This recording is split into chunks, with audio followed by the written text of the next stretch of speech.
Yo, welcome to another edition of the Ramble podcast. I'm your host, Corban Ford. You can follow me on Twitter at CorbanNBA.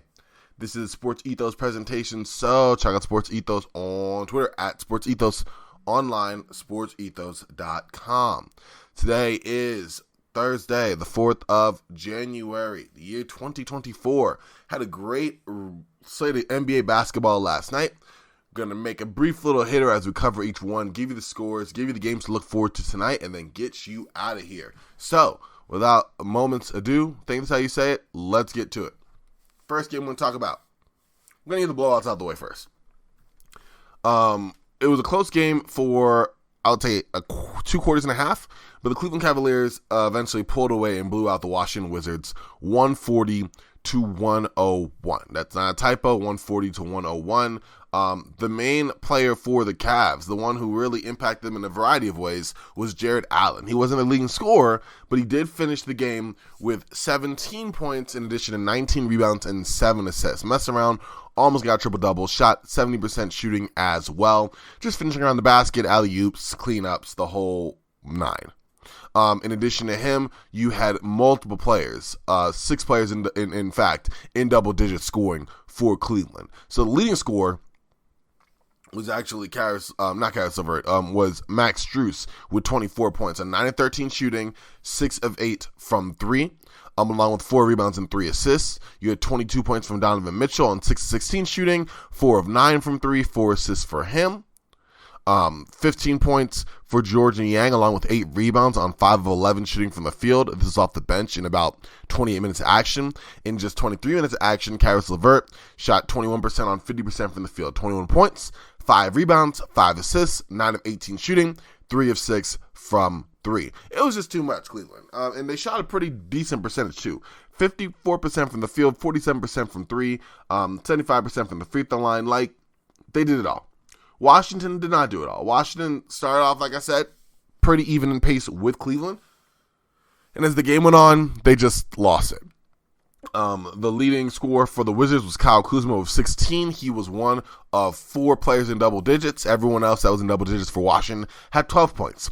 Daniel Gafford, 12 points on 6 of 8 shooting with 5 rebounds. Off the bench, Mike Muscala, 12 points on 5 of 9 shooting, 2 of 5 from 3 with 5 rebounds as well. And then Corey Kispert, 12 points on 4 of 9 shooting, 4 of 6 from the free throw line, missed every one of his 5 threes. And shooting the 3-ball was not something that the Wizards did well last night. They finished just 12 of 35. Not horrible, but given that they all attempted at least 3, the percentages weren't super great. Denny Avdija, 1 of 3. Kyle Kuzma, 2 of 6 for 16.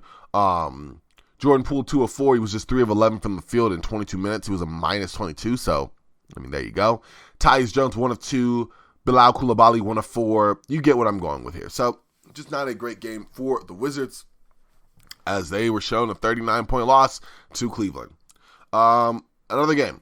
The Mavericks just took the Blazers to town, 126-97. Luka Doncic, 41 points, 6 rebounds, and 5 assists in a very tidy 30 minutes of action.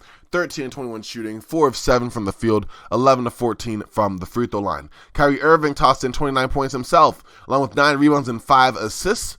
He was 10-19 from the field, 4 of 8 from 3. 8 points for Josh Green on 3 of 5 shooting, 4 rebounds and 2 steals.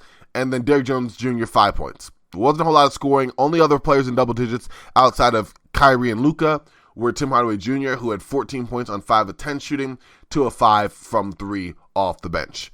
For the Blazers, they mustered up even less. 5 players in double digits, that's great, but their leading scorer was Shaedon Sharpe with 16 points on 6 of 10 shooting, or 6 of 12 shooting rather, 1 of 5 from 3. Jeremy Grant and Toumani Camara each chipped in with 10 points a piece for the contest, on a combined 7 of 17 shooting, with a combined 3 of 7 from 3. Ibu Baji played 14 minutes and was a minus 28, could only grab 4 rebounds and 4 turnovers along with fouling out. Anthony Simons, a minus 31 in 27 minutes. He was 5 of 16 from the field, 1 of 7 from 3, 5 rebounds, 3 assists for him. And then Scoot Henderson came, you saw he got a minus 28. He had 7 points and 7 assists with 5 rebounds, 2 of 11 shooting, 1 of 4 from 3. Just all-around bad contest for the Blazers, who could only muster up 39% shooting from the field, 32% shooting from three, and were ultimately blown out from a much better Dallas team. But you hope to see, a little more shots go in for the Portland Trail Blazers. Speaking of teams you wish had more shots go in, the Brooklyn Nets. They lost to the Houston Rockets, 112-101. Just collectively, Brooklyn, again, 38% shooting from the field, 29% from three.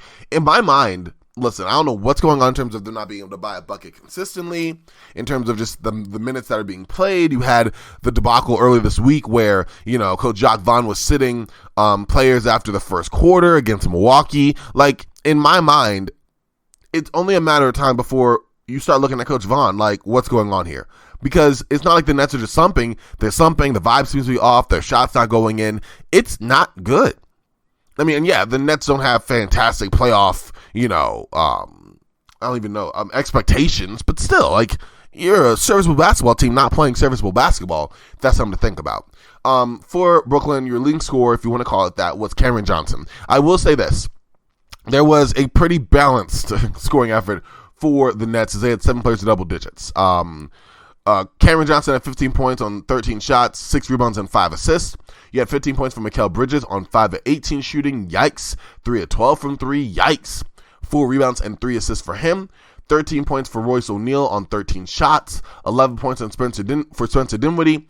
3 of 5 from the field. 2 of 3 from 3. 5 assists as well. Off the bench in 20 minutes, you had Day'Ron Sharpe, who had 11 points and 12 boards. And then Trenton Watford, had 11 points on 3 of 6 shooting, 2 of 2 from 3. Nick Claxton had double-double, 12 points, 13 rebounds in 27 minutes of action. And that was really about it. Like I said, the Nets just did a horrible job of really staying in it in terms of making baskets at a high clip. It became a blowout. And then it kind of got close again, and ultimately the Nets went down again. For Houston, 30 points for Alperen Sengun, who's been on a heater this past week and a half. Been a solid season all year for him. 30 points on 11 of 17 shooting, 8 of 10 from the field, 8 rebounds, 4 assists for him. 21 points and 10 assists for Fred VanVleet, who is 7 of 9 from the field and 6 of 8 from 3. You also had 14 points from Jalen Green, although on 15 shots, 3 of 9 from 3, 8 rebounds, 4 assists. I like the rebounds and assists. The shooting numbers, we can lose a little bit. Off the bench, 10 points for Men Thompson in 19 minutes. Well, 20 minutes really. 3 of 7 from the field, 1 of 3 from 3, 6 rebounds as well. And then Cam Whitmore got some run in under 17 minutes, had 11 points, 2 rebounds, and 1 assist for him. So the Houston Rockets, they were just a better team. They made 48% of their shots, 48% of their threes, and 70% of their free throws. They just brought more to the table. Sengun was a monster, and Brooklyn had no match for them. All right. Going to go into the next team here. We still got a few games left to break down, but I want to let y'all know I am recording this early this morning to get this ready for y'all for the day. Listen, it gets tiring. Pods, prep. I do some scouting work I'm really trying to work on for my own personal development. I'm trying to get guests on for Roundball Ramble. I'm looking at the games for the breakdown the next day. I'm working a full-time job as well. There's a lot that goes into the day for me, and one thing I have to say that I really have come to not only enjoy but rely on is this product called Magic Mind. And you might be asking, what is Magic Mind? Well, let me ask you this in response. Have you ever had just a time when you want to do more, be more efficient, make the most of your day? I'm sure everyone wants to do it. It's the new year. Like, this is the time where hey, yeah, I really want to grab the bull by the horns and get after it and make stuff happen. Well, guess what? Magic Mind is this elixir. It's an elixir that will help you do just that. I love it because it's really been something I can take with me anywhere I go. It's this very little shot with a power-packed formula that I can drink whenever I need a quick energy boost. And it's so easy. I incorporate it in my morning routine. It tastes great. It helps me to, work a lot with my job and balancing that with, remember, taking your notes on the player you're watching this week or your podcast appearance here, whatever the case may be there. I'm not talking like I'm some successful podcast producer, but I'm someone who does a lot because, I want this to be something I do more. And if you want to be something you do more, you got to, I guess, live the life you want to have. I don't know. I'm not giving life advice here. I'm just telling you what to check out. Going back to Magic Mind. What I've done, I started drinking these green shots in the morning. Like I said, they help me so much to get in the right state of mind. I just drink them in the car on the way to work. Like even right now, I'm going to post this episode, get dressed, drive to work. That's when I'll drink it. And that will give me the energy I need to sustain me throughout the day. And I've noticed, one, it allows me to drink less coffee, which is great because I'm obnoxious with coffee. I'm just all over the place with it. And yes, coffee gives me the energy I need, but it also comes with the side effects of people thinking I'm a butthole. I guess that's the only way I can think of, the only way I can describe it. I just talk too much. I'm all over the place. It's like a kid with candy. That's how I'm with coffee. Well, with Magic Mind, I don't need that, and I still get the great energy benefits from that. I'm more productive, and I'm more focused, And that's something that I've really come to value as I've really gotten into this week and looked at the amount of work I've been able to accomplish even up to this point so far. What it also allows me to do, sometimes I'm really tired. I get another shot later in the day, and that is fine because Magic Mind allows me to sleep better. It's not heavy on caffeine, so you could take it in the afternoon without worrying about not being able to fall asleep at night. And I think that is very huge because so many of us who drink coffee later in the evening, like we're wired. Now guess what? We're up till 2 a.m, right? What I love about Magic Mind though is all of its ingredients are all natural, and they're all helpful. They all work in combination with the other to bring the most out of you from an energy and health perspective. One of the main ingredients I enjoy is called matcha. I'm sure y'all know what it is. Matcha green tea, matcha smoothies, that green stuff. That's really all I knew before I started drinking this. And yeah, Magic Mind is green too. So I was like, the matcha, yeah. But matcha contains way less caffeine than coffee. And it also contains additional compounds that extend the benefits of caffeine by slowing your body's ability to absorb it, as well as additional compounds that reduce stress. So, you're getting all of it in one. And these work well together to prevent the spike in cortisol levels and the inevitable crash that comes from ingesting too much caffeine. So if you think about it, matcha is basically nature's extended release version of caffeine in a format that you can take wherever you want and will get the most out of without any of the negative side effects. It sounds too good to be true. It might be too good to be true. I'm telling you that it is, but y'all may not believe me. And y'all may be like, yeah, Corban, you just got to say it for the pod. Nope. But it's fine. You can put it to the test. Put me to the test. Why? Because guess what? It's January, and right now, if you go to any Sprouts farmers market across the country, you can find Magic Mind there. Just go to your local Sprouts, talk to one of the people that work there, tell them Corban sent you. They won't know at all what that means, and that is just fine. I just want to hear that one time. Corban sent you. Do that for me. I would appreciate it. But if you don't even want to do that, let's go to Magic Mind, grab one yourself, try it out, see what you think. And then, if you really do like it, go to www.magicmind.com and get this, /dailynba. www.magicmind.com/dailynba. And what you'll get from there is my code, dailynba20. And what that will do is get you a subscription with up to 50% off.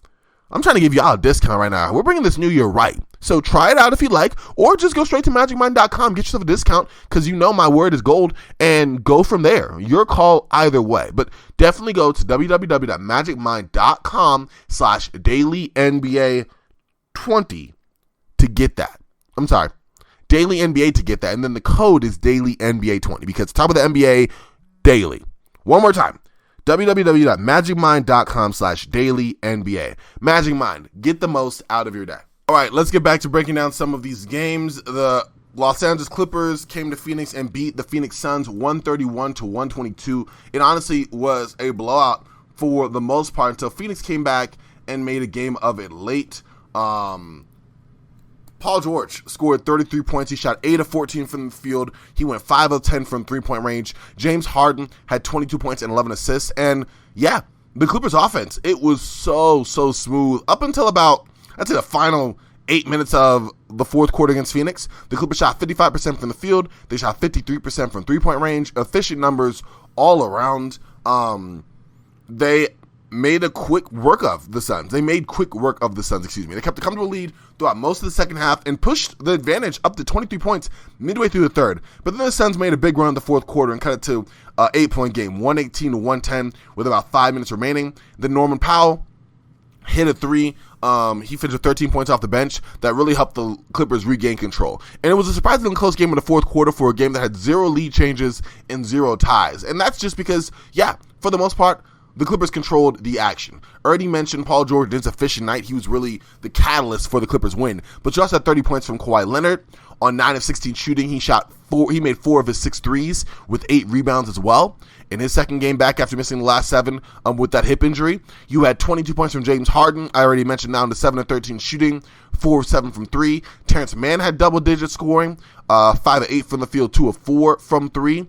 And then Norman Powell with the 13. That was it. Russell Westbrook in under 19 minutes of action finished with 6 points, 5 rebounds, 2 assists. Didn't shoot the ball particularly well. And then Daniel Tice, he's not really a big shooter like that. 6 points in 20 minutes on 3 of 5 shooting. That was it. Amir Coffey made his only shot, and that was literally the bench. Coach Ty Lue ran a very tight rotation with all of the starters logging heavy minutes except for Terrence Mann, who got 22, and he split his minutes with Russ and Amir Coffey, and Norman Powell, and then Avicii Zubac also split his time with Daniel Tice and Coffey. So a little bit of time there, but for the most part, yeah, this was the core 8 for the Clippers. And speaking of that, I'm definitely curious as to where PJ Tucker ultimately goes. I feel like he's going to be moved come the deadline for sure. He has to. He wants to play. He's not playing. He hasn't played the last, at least 7-8 games.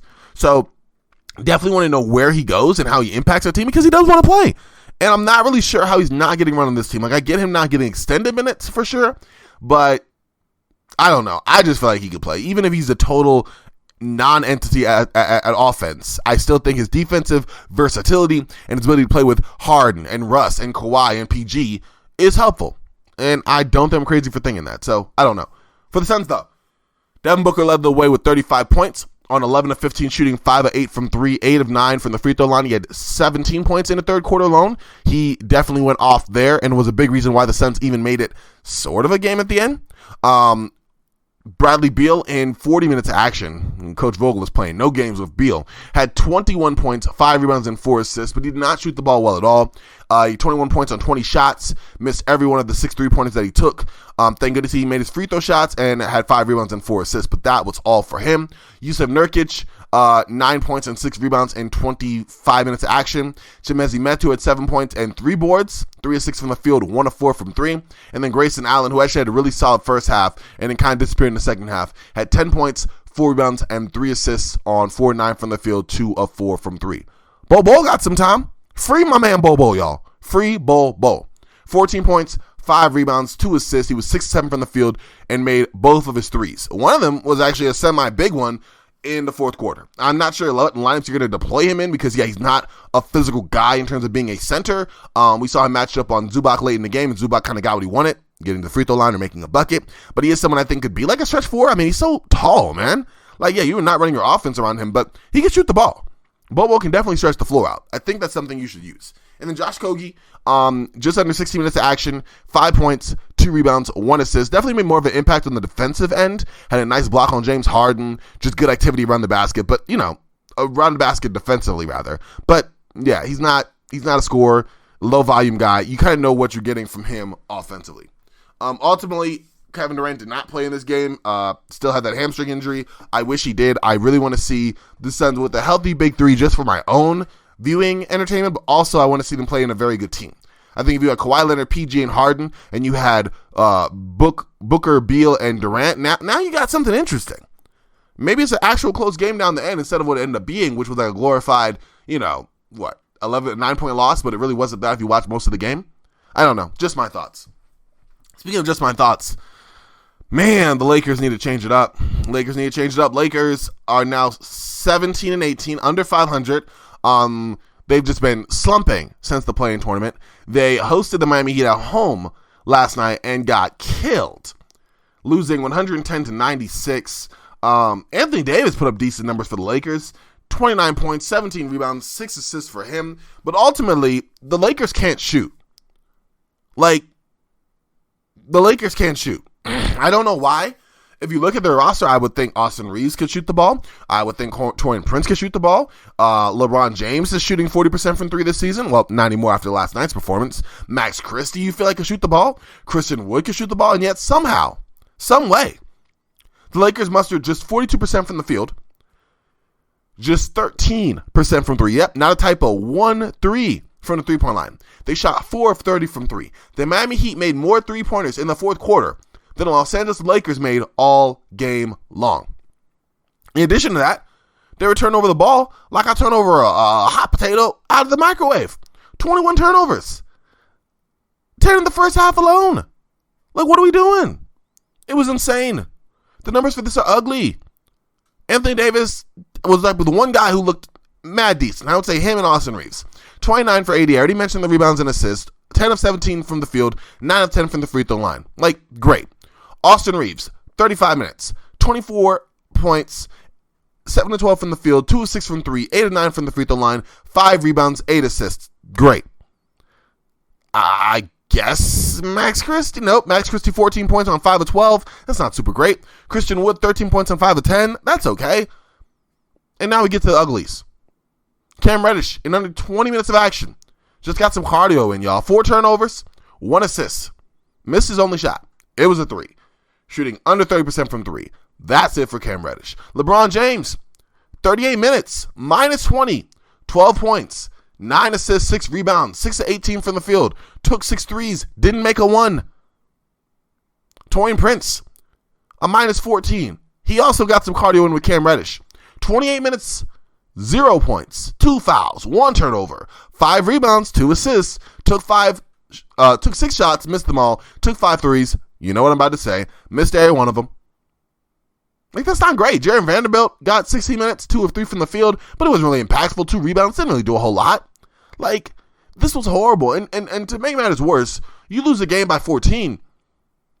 Like, you were in it, but not really in it. You had a run. The Lakers had a run late in the third quarter that was like within 7, and then Miami was like, nah, let's put the claims back on it. And like, yeah, you're missing Rui Hachimura and D'Angelo Russell. But to hear Coach Darvin Ham talk about injuries and we're not going to be great until we're healthy, I'm sorry. LeBron and AD are healthy. Like, those are your big guys. If LeBron and AD aren't healthy, it doesn't matter what you do. You're trying to tell me that if you don't have D'Lo and Rui Hachimura, like, you're going to just sustain horrific losses? Because I'm not buying that. If you're trying to sell it to me, I'm good. I'm good. I don't understand that. I'm just saying. Austin Reeves, I mean, come on. The star of the summer, the darling of the NBA during the summer. I mean, he played well this time, but his role has been in flux all season long, and he did have a rough start to begin with. So I'm not buying that either. Like, I need more here. And injuries are not an excuse. It's a lack of urgency. It's sloppy play. It's not being able to shoot the ball. I hate to say this, but yes, a trade probably needs to happen. And I really wanted to value continuity for this Lakers team. I did. Because if you look at it, they've had changes ever since they won the championship. In 2020, 2021, they went and got what? Dennis Schroeder and Marc Gasol, which I actually liked, and Montrezl Harrell to lean more into the offensive end. That didn't work out well. They made the big Russell Westbrook trade, and obviously we know how that worked out. They kept that for half a season. Russ and the old guys who were about to be out the league the very next year. Then they turned back and made the big move to bring in, Jared Vanderbilt and a Rui Hachimura and a D'Angelo Russell. We saw what happened there. Like, every year has been a series of change. I would love for there to be some continuity from one end to the other around LeBron and AD. I don't think that's going to happen this year. And if it does, that's not going to be a good thing. It just won't be. Because this team is not good. You are not telling me the loss of Gabe Vincent, who was shooting like 11% from 3 before he left, is that impactful for the Lakers. Like, you haven't had Gabe Vincent all year. And I feel like there's been very little adjustment in that. I don't know what to say except that it's ridiculous. That's my rant on the Lakers here. Something needs to happen. Injuries are an excuse. LeBron left without speaking to reporters. If I shot the way he did, I also would have left without speaking to anybody, I guess.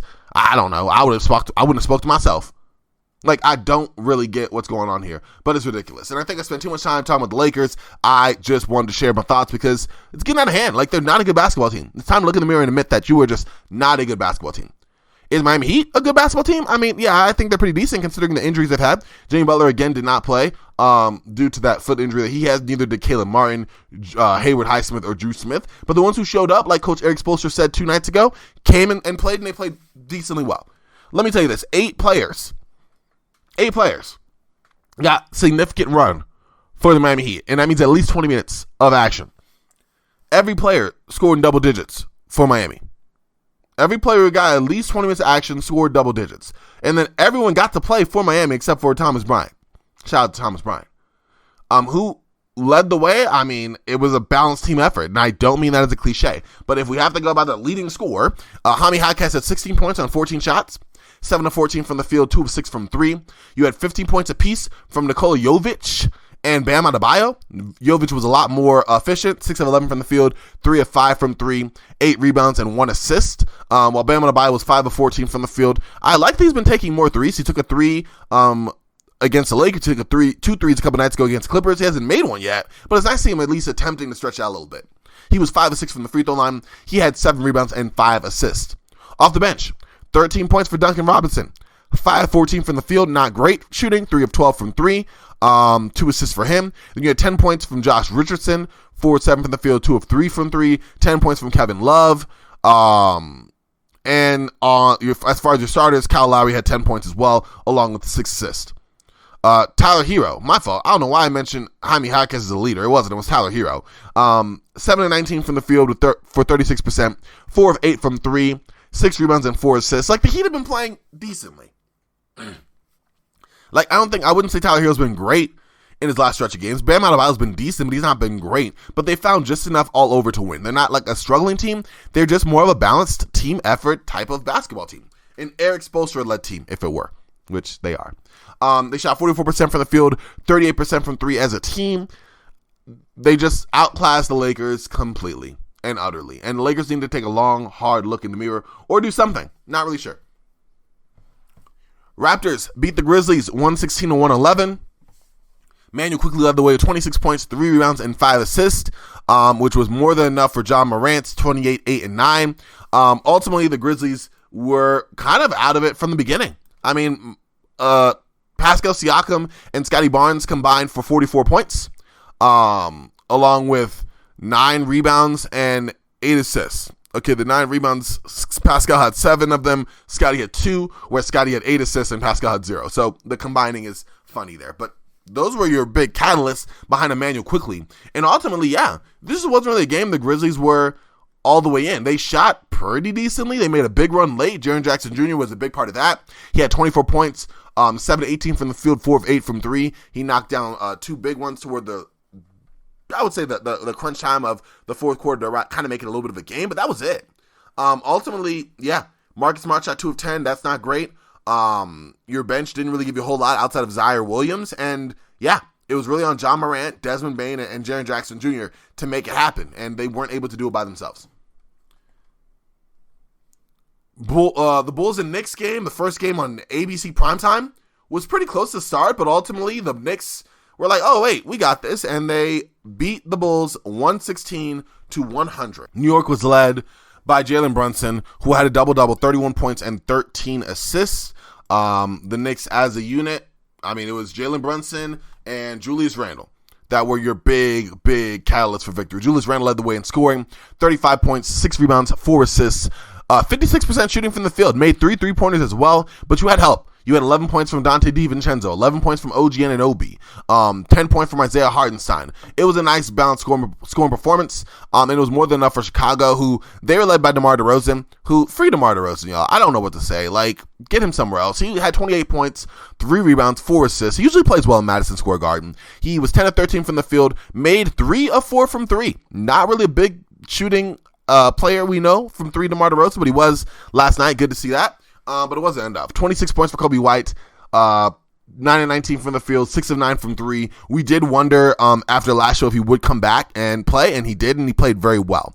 But after that, 13 points from Alex Caruso, 13 points from Andre Drummond, and that is all, folks. Just not enough from Chicago there to get them the victory, and they definitely faded late in the game. In a thrilling overtime win, the Utah Jazz beat the Detroit Pistons 154-148. That was definitely one where the scoring was off the roof. Jordan Clarkson led the way, 36 points, 6 rebounds, and 3 assists. Cade Cunningham led the way for Detroit, 31 points, 5 rebounds, 13 assists. Detroit had some big scores in this one because even with Cade Cunningham throwing in 31, he wasn't the leading scorer for Detroit. It was actually Bojan Bogdanovic, who had 36 points, 7 rebounds, and 5 assists. The dude knocked down 8 3-pointers, shot 50% from the field, which was really solid play for him. Jalen Duren had 17 points and 10 rebounds, another double-double for the monster there. And yeah, even off the bench, Alec Burks in 34 minutes of action, 27 points and 4 rebounds. It just wasn't enough for Utah. Not only you had the 36 from Jordan Clarkson, you had the 25 points and 4 assists from Colin Sexton. You had the 31 from Lauri Markkanen, along with 7 rebounds. And then a good game from Simone Fontecchio, 16 points, 7 rebounds, 4 assists. Bojan Bogdanovic did send it to OT because Utah looked like they were going to take this game in a close one in regulation. But Bogdanovic said, nah, fam, we're going to try to get us a win here. We don't want to go, and finish, 3-31. We ain't trying to do that. But they did. So ultimately, just a good game for both teams. Pistons just faded down the stretch. Speaking of a team that faded down the stretch, we got to talk about the Pacers beating the Bucks 142-130.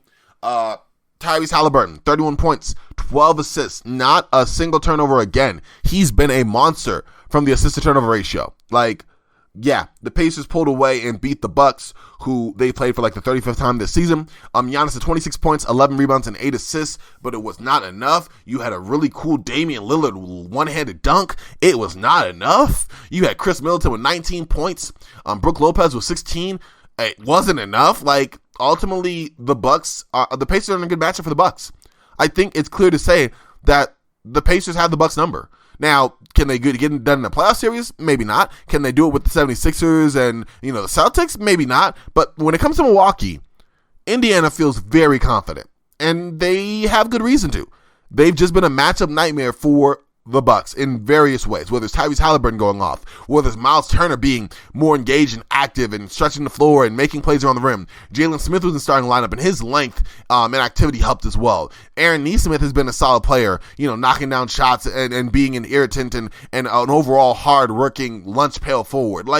Bending Mathurin off the bench, Obi Toppin, it's been a lot of good play from these Pacers, and the Bucks have just had very little answers against them in each and every one of the matchups that they've had between these two teams. So I definitely wonder how it's going to go. I'd love to see a playoff series with these two, which is the Bucks' intensity picked up and the Pacers' confidence high. I think that'd be really, really cool. Pelicans beat the Timberwolves 117-106. Zion Williamson, 27 points, 4 rebounds, and 6 assists. They also had good games from CJ McCollum and Brandon Ingram. And when all three are rolling for New Orleans, it's tough to beat them, even for the best team in the West, the Minnesota Timberwolves, who were led by Anthony Edwards, 35 points, 4 rebounds, and 5 assists. But aside from that, wasn't a whole lot else going on. Just 22 points for Karl-Anthony Towns on 19 shots, 11 points for Jaden McDaniels on 10 shots, and that was it for your double-digit Wolves scoring. Just wasn't enough there. And like I said, when the Pelicans guys are healthy, they're a very good team. Just a very, very dangerous team. All right, 2 more games here. Both of these were arguably the games of the night. Oklahoma City Thunder lost to the Atlanta Hawks 141-138. The Hawks went on a big run to take the lead. They had control of the game for the most part. And then Oklahoma City stormed back late in the third, in through the fourth, and made it a close game. Isaiah Joe had a chance to send to OT, and he just missed a 3. But ultimately, Atlanta opened the game with 11 straight points, and they never trailed. It was, again, like Phoenix and Los Angeles. It got close late, but there were 0 lead changes, 0 ties. Trae Young had 24 points and 11 assists. He was one of 4 Hawks players who scored more than 20. Bogdanovic added 23. DeJounte Murray had 22. For the Thunder, Shai Gilgeous-Alexander had 33 points and 13 rebounds. And Jalen Williams added 21. But the real Jalen of the show last night was Jalen Johnson, who scored a career-high 28 points. And yeah, he just had an amazing game. He had a huge dunk over Chet Holmgren. He knocked down a 3. Jalen Johnson, I've loved his play this season. Definitely, in my mind, most improved player, or one of the candidates for most improved player. We'll talk about that in a future show. But he was just a monster. And I love the efficiency and just the way he plays in general. The defensive activity, all of it. It was just very, very cool to see. All right, last game. 2 overtimes. Late into the night. Both teams on the second half of back-to-back. So they went to 2 overtimes to equal that. But the Sacramento Kings outlasted the Orlando Magic 138-135. What a monstrous game that was. Domantas Sabonis ended up with a triple-double in the good kind, unlike his one against Charlotte. He had 22 points, 23 rebounds, and 12 assists. The main guy for the Kings last night was Malik Monk. My guy, Malik Monk. Wish he was a Laker, Malik Monk. 37 points, 9 assists, 12 of 20 from the field, 7 of 13 from 3. One of 5 Kings in double digits along with Sabonis. You had 28 points from Keegan Murray. Love that chant in Sacramento. He had 28 points and 12 rebounds. You had 17 points from Harrison Barnes on 5 of 9 and shooting and 4 of 6 from 3. You had 10 points from Trey Lyles. And then 15 points from De'Aaron Fox, who did not have a good game. My fault, you had 6 players in double digits for the Kings. 15 points for De'Aaron Fox. He did not have a great game. 6-22 from the field, 0 of 5 from 3. Did have 7 assists. You wonder if it was just the intensity with which you played with last night or the night before against Charlotte or whatever it was, but he just wasn't really a factor, especially down the stretch. In the fourth quarter, no T, it was the Malik Monk and Domantas Sabonis show. I love that, Malik Monk is able to come in, play 46 big minutes, and able to give that kind of offensive engine, that secondary offensive engine where he really assumed more of a role for Sacramento. It's really cool to see there. For Orlando, listen, good balance play. You had everyone chipping in a little bit here and there. Chuma Okeke had a big fourth quarter, 11 points on 4 of 5 shooting, 3 of 4 from 3. I know, I'm starting with Chuma Okeke because the guy we're really going to start with and center is Paolo Banchero. Career high 43 points. His jumper was on, 13-25 from the field, 6 of 9 from 3, 11 of 14 from the free throw line. He had a really clutch basket to send it to OT that probably shouldn't have counted because a previous turnover that wasn't called on him should have been, but who cares? I mean, I don't really care. I think it all worked out the way it should have. 43 points, 4 rebounds, 5 assists, some big threes, really kept the Magic in it, especially late in the game when the only ones who could consistently put the ball in the basket was Banchero and Jalen Suggs. Jalen Suggs, his intensity, man, he played 39 big minutes, 24 points, 6 3-pointers, 3 rebounds, 4 assists. He was a big reason why De'Aaron Fox had a rough night. Like, yes, De'Aaron Fox might have been a little bit fatigued, but you were not getting a day off with Jalen Suggs on you. That was not going to happen. It did not happen last night. What an amazing game for Jalen Suggs. What an amazing game for Paolo Banchero and for the Magic in general. I feel bad they had a loss because they had shot 48% from the field, shot 56% from 3, made a franchise-high 25 3-pointers. Yeah, that's better than their crazy 3-point happy days of the early 2010s. Franchise-high 25 3-pointers, 56% from 3, and they still lost. An albeit more explosive Kings offense, but still, just a rough way to go if you're the Orlando Magic. But you got to hold your head up high. They're a team to be reckoned with, and Paolo Banchero, man, he is dangerous. Like, he was on it. I'm looking at him, I'm like, this dude is just a beast. Like, this dude is just a beast. All right, anyways, that is last night's Slate action. Going into tonight's games, we got just 2 on TNT.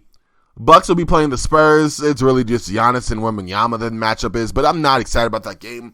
Bucks are 24-10, Spurs are 5-28. Hopefully we get some good highlights between the two, NBA unicorns. I guess that'll be nice, but we'll see. I'm still going to watch it, but we'll see.